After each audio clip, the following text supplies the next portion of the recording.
Travel photography can be this really weird, difficult type of photography. I mean, think about it. You go into a place, you've never really been there before. You're kind of going off other people's suggestions and maps and blog lists and all these different types of things. You don't really know what you're gonna see or what kind of photo gear you need to take. But I just got back from Toronto, and I just wanted to share how to improve your travel photos with just 2 quick, simple tips for travel photography.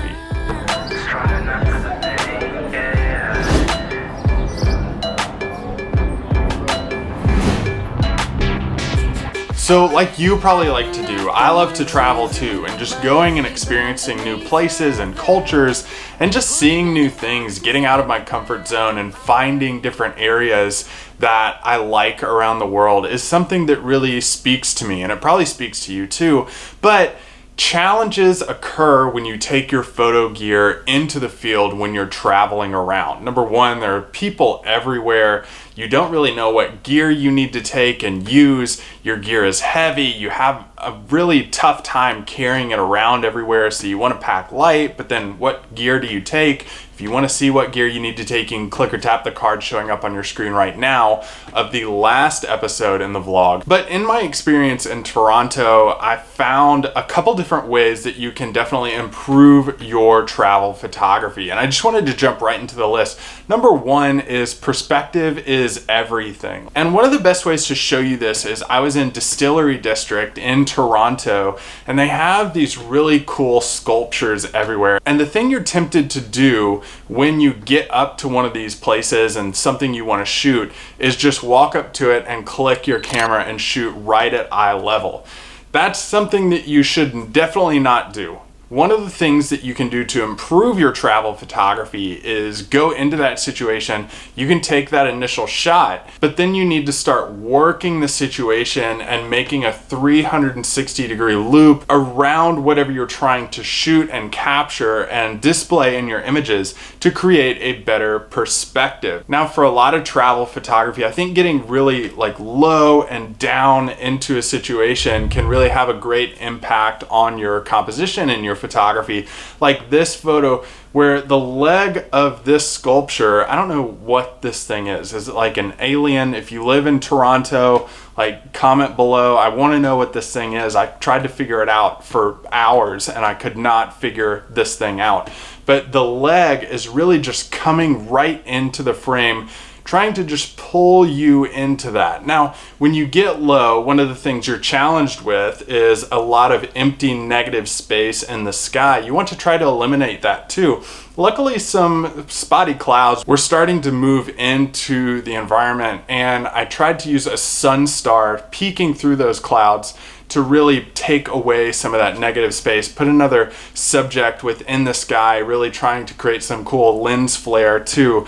But keep in mind on the edges, you still want to show people where you are. So that's why we have the buildings coming in on the side, really framing this up, kind of portraying what this area is about. Old factories, places you can go, a lot of texture, a lot of grit in this area. So you want to feature that as well, and getting good perspectives and working the scene is a really great way to do that. Now, the number 2 thing is to manipulate time. As photographers, time and light are 2 things that we use to our advantage to create interesting and compelling images. So use time to your advantage, and basically in time I'm talking about using long exposures and situations. So another spot in Distillery District we went was just filled with people, and you're going to encounter this a lot whenever you go out and you travel to new places, especially a lot of the iconic locations that are on a lot of blog lists and things like that.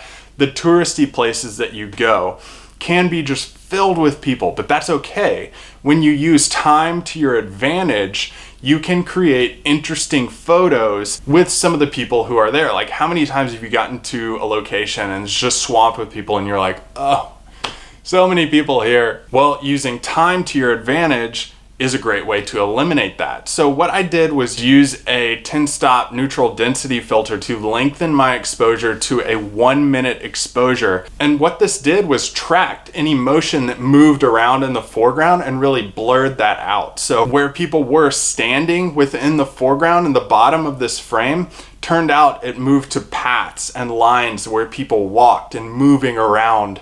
And then also it used the moving clouds. There was actually a storm coming in to the area, and it used that movement of the clouds to streak those across the sky and create a really like otherworldly type of photo using a long exposure. So basically what I did to achieve this was, again, use the 10-stop ND filter, and then I put a timer on my phone to know when that 1 minute was going to be up. And then I use a cable release and I locked the hold down using bulb mode on my exposure setting to lengthen that exposure and shoot for 1 straight minute, really tracking all the movement and blurring those clouds, creating an interesting photo of a very common place that people go, and probably a photo that a lot of people have seen of the Toronto area. So using these things to an advantage is going to help you take more creative travel photos, and it's also going to help you create interesting compositions, manipulate time, and blur things out within your frame. Now there are ways that you can do this in Photoshop, like completely remove everybody from the frame, but I like to use the things that are there, use the people that are there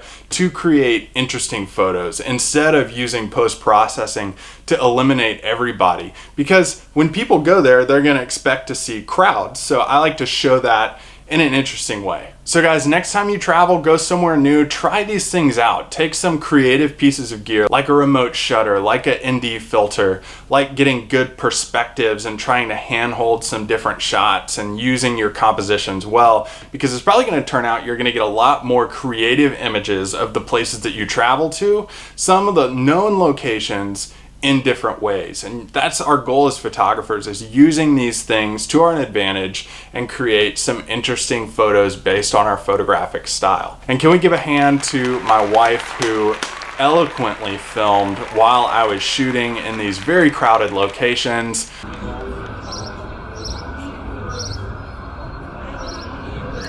Oh, my knee just bent the wrong way.